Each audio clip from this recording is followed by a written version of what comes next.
Bismillahirrahmanirrahim. Assalamualaikum warahmatullahi wabarakatuh.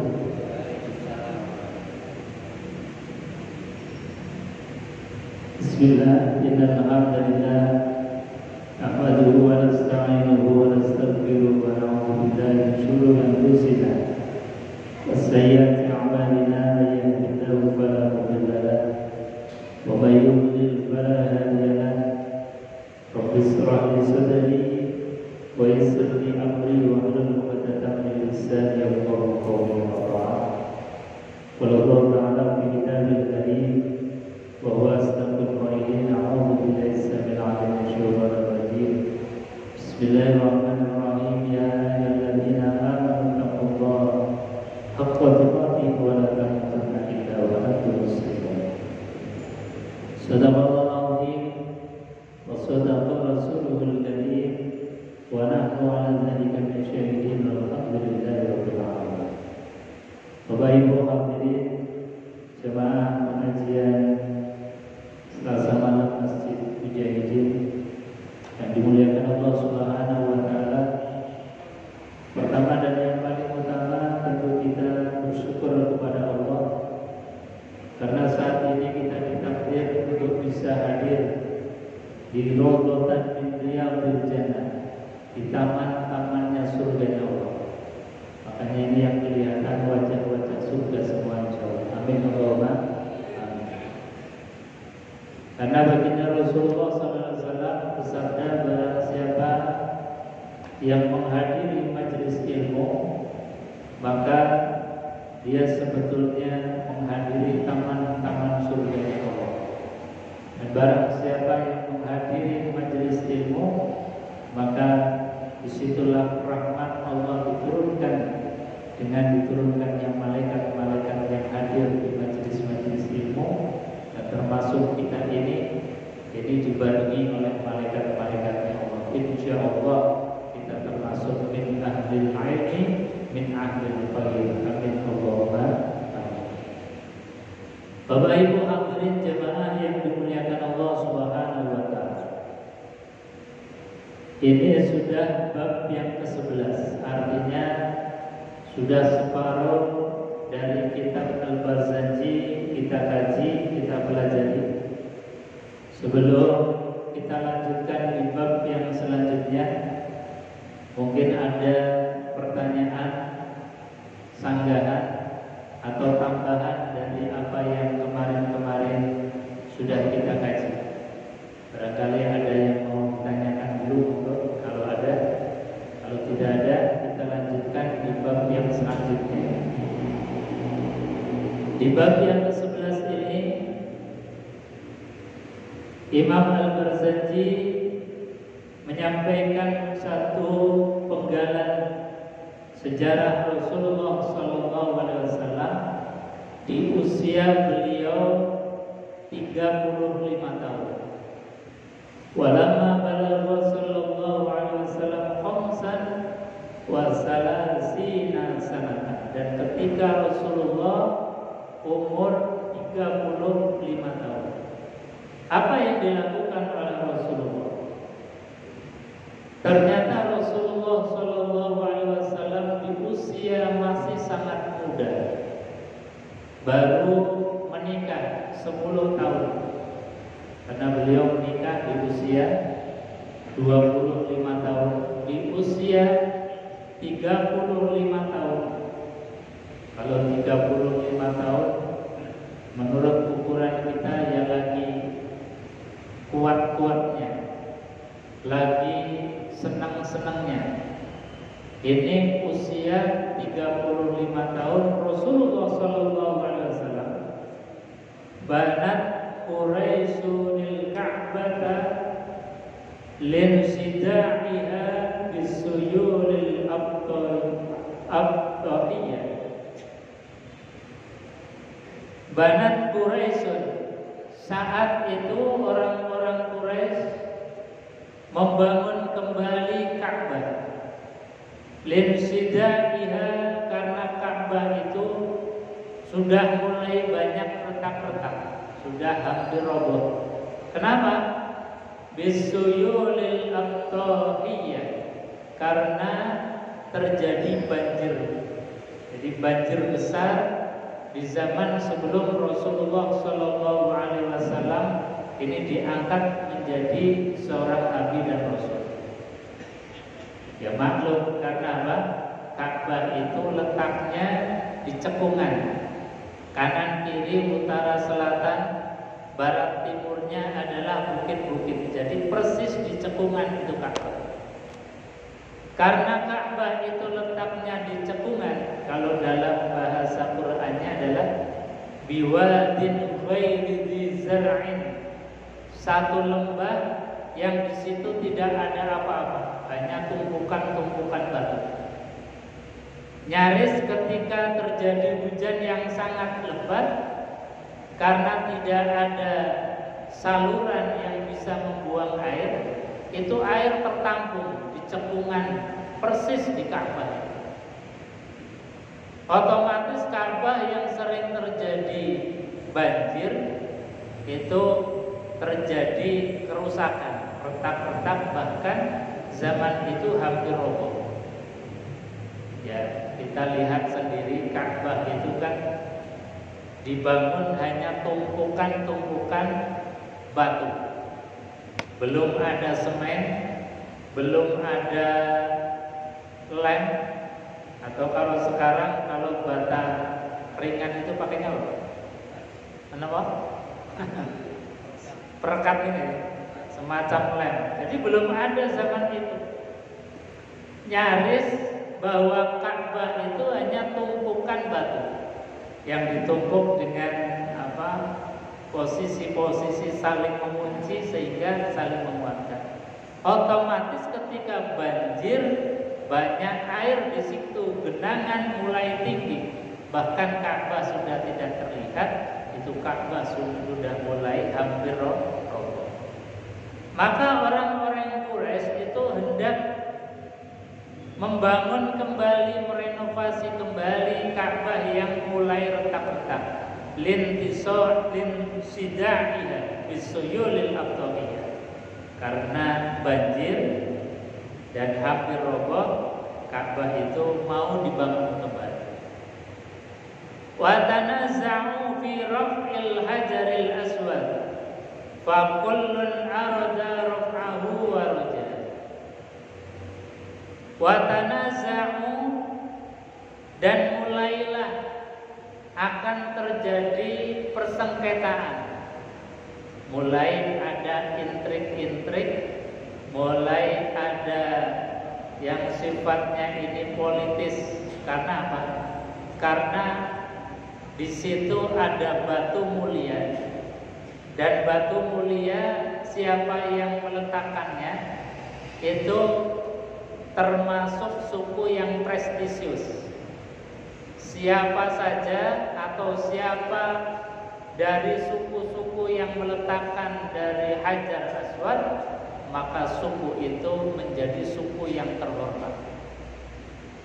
Oleh karenanya peletakan satu batu yang disebut sebagai Hajar Aswad ini menjadi rebutan suku-suku yang ada di Mekah. Karena ini potensi besar terjadi chaos, bahkan terjadi pertumpahan darah, saling berperang. Dalam bab ini Al-Barzanji mengisahkan wa tanaza'u fi raf'il hajaril aswad. Mereka bersengketa di dalam siapa yang berhak meletakkan batu Hajar Aswad yang sudah terlepas dari tempat asalnya. Maka fakullun arada raf'ahu wa raja. Setiap suku-suku merasa punya hak. Setiap suku-suku merasa ingin untuk meletakkan Hajar Aswad, diletakkan sesuai dengan asalnya.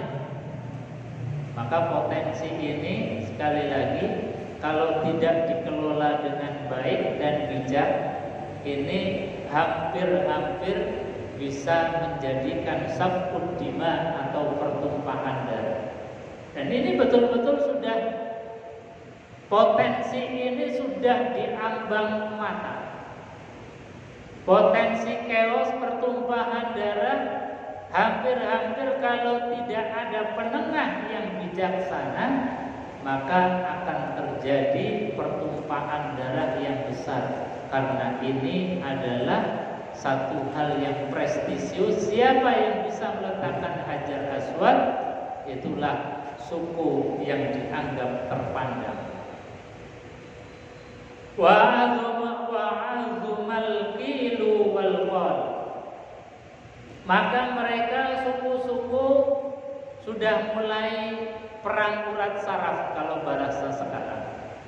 Jadi kalau di kita, apalagi ini sudah menjelang pemilu, ini sudah musimnya kampanye. Ini bahasanya mereka itu sudah mulai kampanye. Jadi azumal qilu wal qal. Mereka sudah ancang-ancang membuat satu opini-opini, membuat satu kampanye supaya apa? Supaya suku-sukunya dianggap suku yang layak untuk menempatkan Hajar Aswad. Ini benar-benar terjadi di zaman Rasulullah Shallallahu Alaihi Wasallam. Maka di zaman kita, ketika akan ada suksesi kepemimpinan, ada masa-masa kampanye, ini yang disebut sebagai azumal qilu wal qal. Jadi menebarkan opini, kalimat-kalimat dibikin supaya menjadikan orang itu tertarik, memilih siapa yang kira-kira layak di antara suku-suku yang ada di Arab untuk meletakkan Hajar Aswad. Wa ta'alafu 'alal qital wa qawiyatul usbiyah. Wa taqalafu, dan mereka bersumpah 'alal qital, untuk melakukan satu peperangan. Jadi sudah sampai kepada level perang urat saraf. Bahkan mereka sudah ancang-ancang betul-betul mau berperang. Andai kata sukunya ini tidak bisa meletakkan Hajar Aswad. Karena sekali lagi, ini batu bukan sembarang batu. Batu ini sebagai simbol kemenangan, batu ini sebagai simbol kemuliaan. Makanya suku-suku yang ada di Arab saat itu berlomba-lomba, bahkan sampai wa ta'alafu 'alal qital. Mereka mengumandangkan genderang perang untuk hanya sekedar meletakkan Hajar Aswad. Jadi bukan sembarangan. Makanya ini Hajar Aswad, kalau kita melihat sejarahnya sedemikian rupa, ketika kita misalnya ditakdir bisa menunaikan ibadah haji atau ibadah umrah, ketika kita bisa mencium Hajar Aswad, itu simbol daripada kemenangan, simbol daripada kemuliaan. Bahkan mereka untuk meletakkan satu batu pun rela wa takhallafu 'alal qital. Mereka menabuh genderang perang. Ini sampai begitu. Wa qawiyatul usbiyah, untuk menunjukkan satu kekuatan di antara suku-suku yang ada saat ini. Summa tada'u ilal insafi fawadul amra ila dhi ra'si sa'ibi wa ana. Maka beliau Al-Barzanji mengatakan summa da'u ilal insaf. Mereka kemudian mengajak untuk insaf. Artinya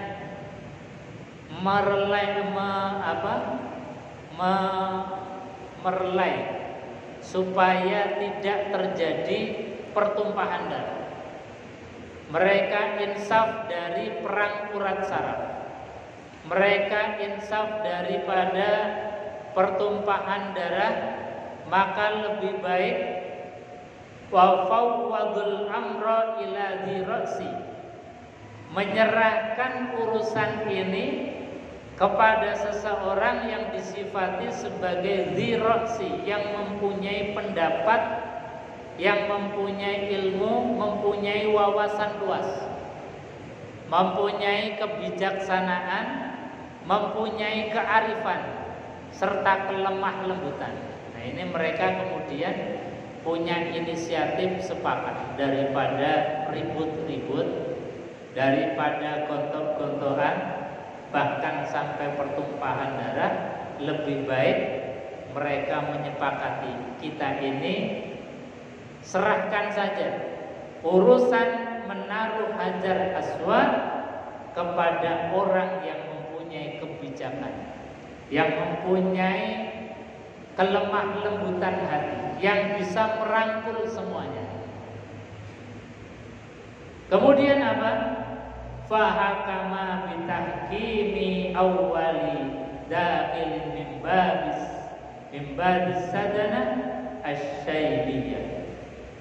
Maka disepakati fahakama bitahkim, itu artinya mereka semua yang hadir saat itu, kepala-kepala suku, memutuskan satu keputusan hukum untuk memberikan syarat-syarat, kriteria-kriteria siapa orang yang berhak untuk meletakkan Hajar Aswad. Maka disimpullah satu kesepakatan. Kesimpulannya apa? Kesimpulannya adalah awwalu dakhilin min bab, siapa orang yang pertama kali masuk Baitullah Ka'bah, min badis sadanah, dari pintu yang namanya pintu Sadanah Asy-Syaibiyah. Jadi pintu Syaibah atau As-Sadanah Asy-Syaibiyah. Pintu Syaibah, pintu yang itu diambil nama dari leluhurnya Rasulullah, Syaibiyah. Dan itu adalah pintu keutamaan, pintu yang sangat dihormati. Siapa saja yang besok pagi pertama kali hadir di Ka'bah melalui pintu dari As-Sadanah Asy-Syaibiyah, maka itulah orang yang berhak untuk menaruh Hajar Aswad. Jadi sejak zaman dulu juga sudah ada kriteria-kriteria calon pemimpin. Sebagaimana sering kita kalau kita mau memilih seorang pemimpin, itu biasanya dicari kriteria-kriterianya. Kriterianya orang yang cerdas, kriterianya orang yang adil, kriteria sebagaimana baginda Rasulullah SAW punya sifat, yaitu siddiq, amanah, tabligh, dan fatwa. Siddiq itu apa? Siddiq itu artinya orang yang jujur, punya kejujuran yang disepakati, dan orang-orang itu memang mengakui bahwa si fulan itu jujur. Amanah artinya dapat dipercaya. Ketika dia mengemban satu amanah, maka amanahnya tidak disia-siakan. Tabligh artinya orang ini menyampaikan risalah, ajaran yang dibawa oleh baginda Rasulullah SAW. Fatona artinya cerdas. Ini sudah ada kriteria-kriteria. Seperti orang-orang Arab kala itu bersepakat untuk menyepakati siapa yang kira-kira pantas untuk meletakkan Hajar Aswad. Maka disepakati awwali dakhilin min babis sadanati syaibiyah, orang yang pertama kali masuk Baitullah dari pintu Sadanah Asy-Syaibiyah.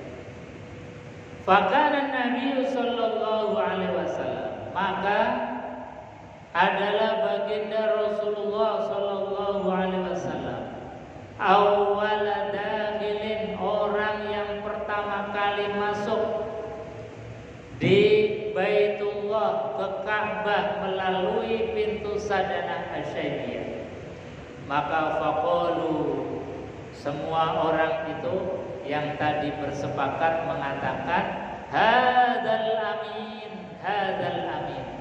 Inilah orang yang terpercaya. Inilah orang yang paling dapat dipercaya. Inilah orang yang sesuai dengan kriteria kita. Siapa? Al-Amin, Al-Amin. Hadzal amin, hadzal amin. Padahal waktu itu Nabi SAW nggak tahu kalau kriteria orang yang boleh memindahkan Hajar Aswad itu adalah orang yang pertama kali masuk melalui pintu Sadanah Asy-Syaibiyah. Jadi kriteria ini masih disembunyikan, tidak dipublikasikan. Nabi Muhammad nggak tahu. Tapi memang Nabi Muhammad punya kebiasaan sejak dulu. Sebelum Nabi SAW menikah itu sudah terbiasa. Nabi itu i'tikaf, tawaf di Ka'bah itu biasa. Malam-malam hari itu beliau bangun kemudian datang ke Ka'bah sekedar untuk tawaf atau qiyamul lail, itu biasa Rasulullah Shallallahu Alaihi Wasallam. Makanya ketika ada syarat tadi, orang yang pantas meletakkan Hajar Aswad itu adalah awwalu dakhilin min babis sanati syaibiyah. Ternyata betul yang pertama kali masuk dari pintu itu adalah Rasulullah Shallallahu Alaihi Wasallam, yang saat itu tentu belum menjadi seorang nabi dan rasul. Maka yang dikatakan oleh orang-orang tadi, para pemuka-pemuka dari suku-suku yang ada di Arab, mereka mengatakan hadzal amin, hadzal amin. Senangnya luar biasa. Karena memang Muhammad sejak kecil ini sudah terkenal dengan Al-Amin. Terkenal dengan anak yang terpercaya.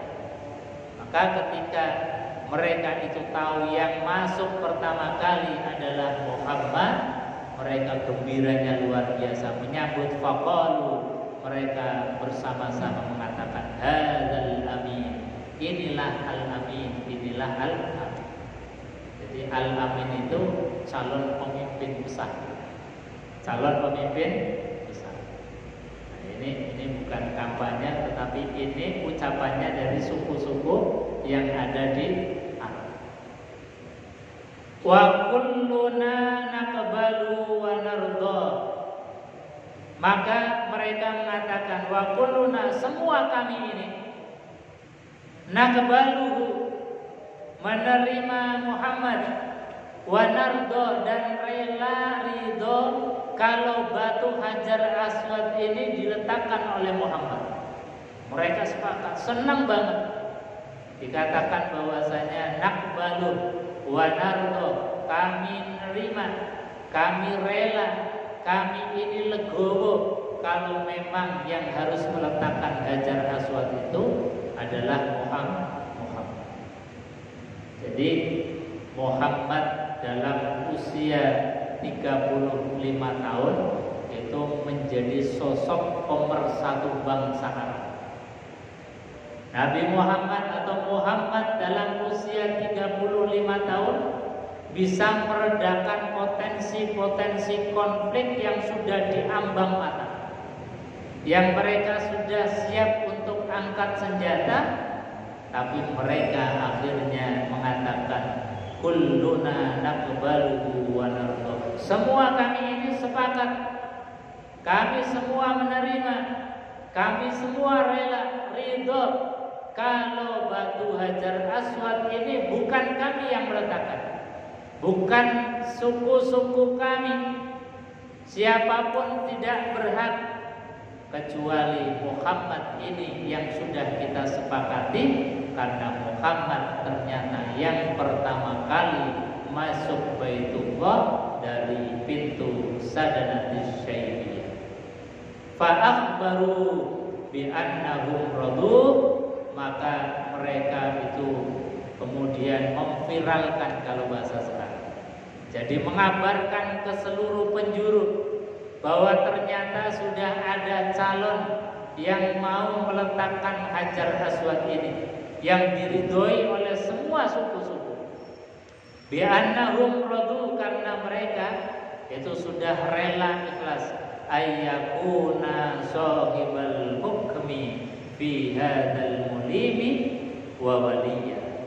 Ayyakuna sahibul hukmi, mereka sepakat sesuai dengan apa yang diputuskan. Jadi mereka mengambil keputusan fi hadzal mulim, dari keputusan-keputusan yang sangat penting, sangat krusial, dengan keputusan mufakat bulat. Mereka rela ridho kalau batu Hajar Aswad diletakkan oleh Muhammad. Maka kemudian apa yang dilakukan oleh Muhammad dalam usia 35 tahun? Beliau meskipun sudah ditunjuk dengan mufakat, tapi Muhammad ini beliau punya hati yang luar biasa. Tidak egois.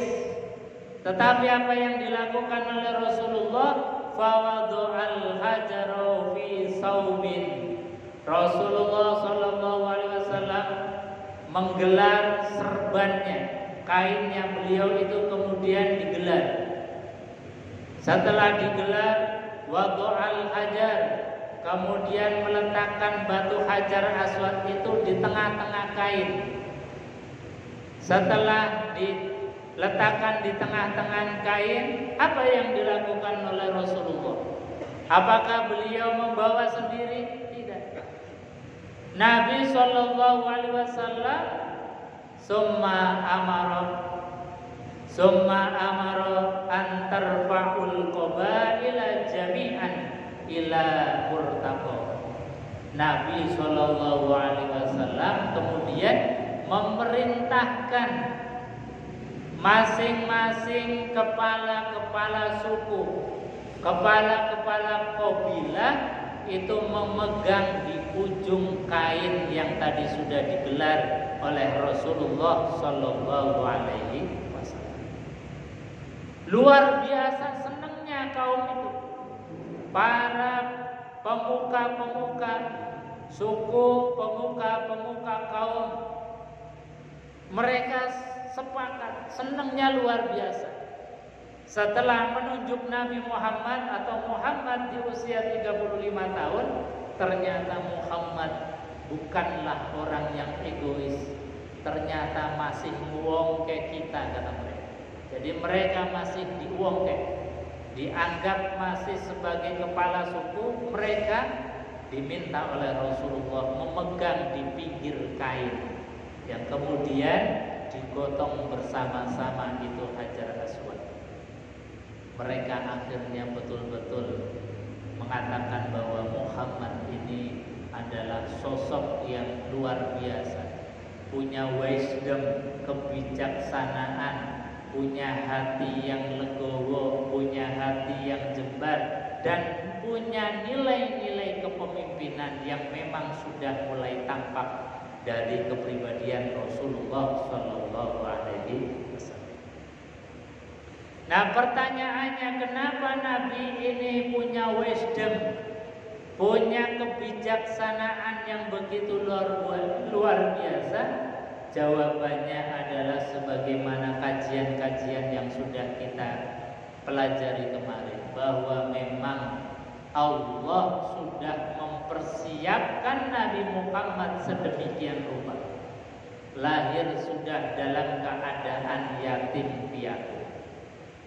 Dengan yatim piatu, Allah langsung yang kemudian mendidik Rasulullah sallallahu alaihi wasallam. Dengan yatim piatu ini Allah Subhanahu wa taala tidak mau diintervensi itu Nabi Muhammad atas pemikirannya orang tua beliau, atas pemikirannya bapak dan ibu beliau, supaya orisinil Muhammad ini adalah nubuwah pikirannya. Maka Allah kemudian mentakdirkan bapak dan ibunya ini diwafatkan dalam keadaan Nabi Muhammad belum balik. Bahkan Nabi Muhammad itu masih dalam kandungan orang tua atau bapaknya sudah meninggal dunia. Usia 4 tahun ibunya menyusul, inna lillahi wa inna ilaihi raji'un. Jadi pendidikan karakter ini dibangun dari kecil, sehingga Nabi Muhammad punya nilai empati yang luar biasa, punya wisdom, kebijakan yang luar biasa.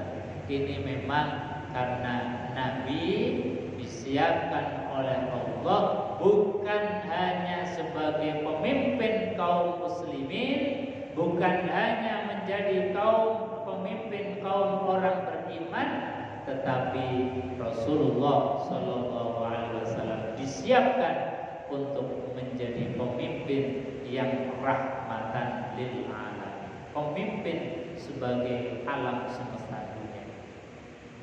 Makanya gojlokannya Nabi Muhammad, didikannya Nabi Muhammad itu sejak dari kecil itu sudah dididik agar punya nilai-nilai kebijakan.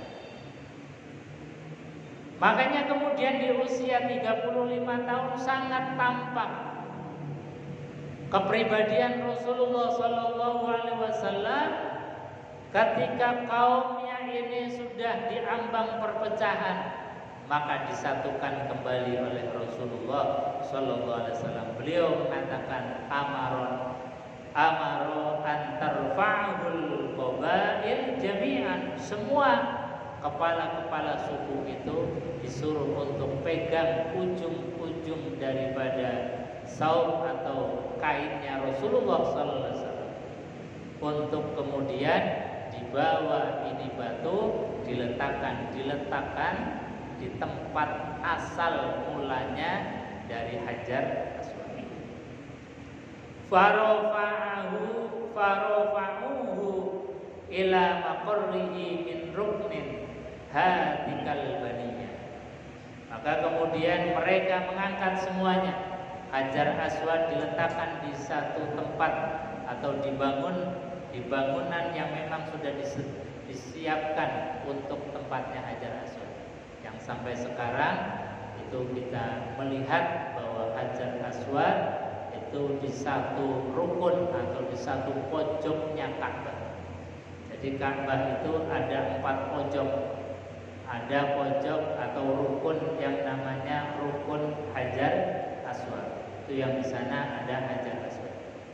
Ada rukun yang namanya rukun Iraqi, karena mengarah ke daerah Irak. Ada pojok yang namanya rukun Syami, karena pojok itu lurus mengarah ke arah Syam atau sekarang Palestina. Ada pojok atau rukun namanya rukun Yamani yang mengarah ke daerah Yaman. Nah, antara rukun Yamani sampai dengan rukun Hajar Aswad, bila kita tawaf itu yang disunahkan membaca doa Rabbana atina fid dunya hasanah wa fil akhirati hasanah wa qina adzabannar. Mudah-mudahan yang hadir di majelis ini diberikan kemudahan, ditakdir oleh Allah bisa haji atau umroh tawaf ke Baitullah, insyaallah. Bapak Ibu hadirin jemaah yang dimuliakan Allah Subhanahu wa taala. Kemudian setelah dibawa bareng-bareng oleh setiap kepala suku, baru fawadhahu sallallahu alaihi wasallam. Nabi kemudian mengambil itu batu Hajar Aswad biadihi, dengan tangannya Rasulullah Asy-Syarif yang mulia. Dengan tangan mulianya Rasulullah Sallallahu Alaihi Wasallam mengambil batu mulia, ditempatkan di tempat yang mulia, fi maudhi'il an wa bana, di tempat kemuliaan sebagaimana asalnya itu batu Hajar Aswad. Maka alhamdulillah sampai sekarang kita bisa melihat batu Hajar Aswad, bisa memandangnya, bahkan syukur insya Allah dan mudah-mudahan kita bisa mencium batu Hajar Aswad insya Allah. Bapak Ibu hadirin jamaah yang dimuliakan Allah Subhanahu wa taala. Ka'bah ini adalah Baitullah, rumah Allah yang ditunjuk titik itu sebelum Nabiullah Adam alaihissalam diturunkan ke muka bumi, itu sudah ditunjuk oleh Allah sebagai pusat peradaban, sebagai kiblat Ka'bah, sebagai kiblatnya semua manusia. Jadi di situ sudah ditunjuk. Dalam Quran disebutkan inna awwala baitin wudi'a lin-nas lalladzi bi Bakkah mubarakah wa hudan lil alamin, sebagai poros dan petunjuk alam. Itulah poros yang sekarang kita kenal dengan Ka'bah. Jadi Ka'bah sebuah bangunan itu menjadi institusi pertama sebelum ada institusi apapun. Jadi Ka'bah Baitullah itu adalah satu-satunya institusi yang dibangun langsung oleh para malaikat dan kemudian dibangun lagi oleh para nabi, dibangun lagi oleh Nabiullah Ibrahim beserta putranya sampai sekarang. Itu yang dikenal dengan institusi yang namanya Baitullah. Makanya kita harus bangga punya institusi yang namanya Baitullah, yang tujuan, visi dan misinya langsung disebutkan oleh Allah Subhanahu wa taala. Kenapa Allah membangun Baitullah? Fungsinya apa? Allah langsung jelaskan sendiri di dalam Al-Qur'an, wa idz ja'alnal baita masabatan linnas wa amna wattakhidhu min maqami Ibrahim musalla wa ahidna ila Ibrahim wa Ismail an tahira baiti lit-taifin wal 'akifin war-ruk'is sujud. Tujuan Baitullah Ka'bah pertama kali dibangun, visi misinya disampaikan oleh Allah. Pertama, masabatal linnas, tempat kumpulnya manusia. Makanya kita sebagai manusia pasti punya kerinduan ke sana. Karena apa? Karena itu memang dicipta oleh Allah sebagai masabatal linnas, tempat kumpulnya kita, sebagai pusatnya. Maka sebagai pusat itu pasti manusia di belahan penjuru manapun pasti ada ketertarikan dengan pusat, ada sangkut pautannya dengan pusat. Maka orang yang beriman pasti ada channel, ada wifi-nya ke sana, ada magnetnya ke sana. Karena apa? Karena memang Ka'bah dicipta pertama masabatal linnas. Baru yang kedua, tujuan yang kedua Ka'bah adalah wa'amna, untuk menciptakan rasa aman. Makanya disebutkan wa man dakhalahu kana amina, barang siapa yang masuk Ka'bah amina maka dijamin aman. Aman di dunia, lebih-lebih aman di akhirat.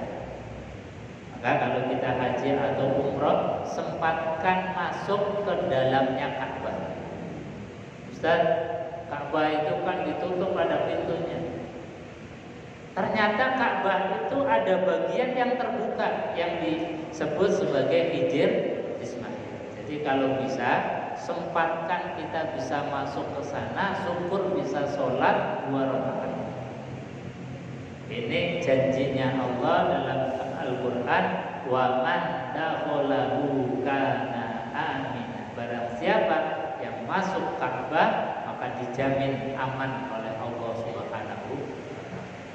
Jadi Ka'bah institusi pertama di antara visi dan misinya adalah menciptakan rasa aman.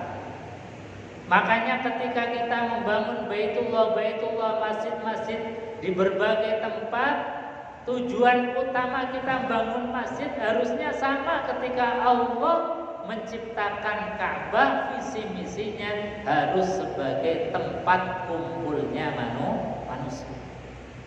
Harusnya kita betah berada dalam Baitullah, betah berada dalam masjid. Karena apa?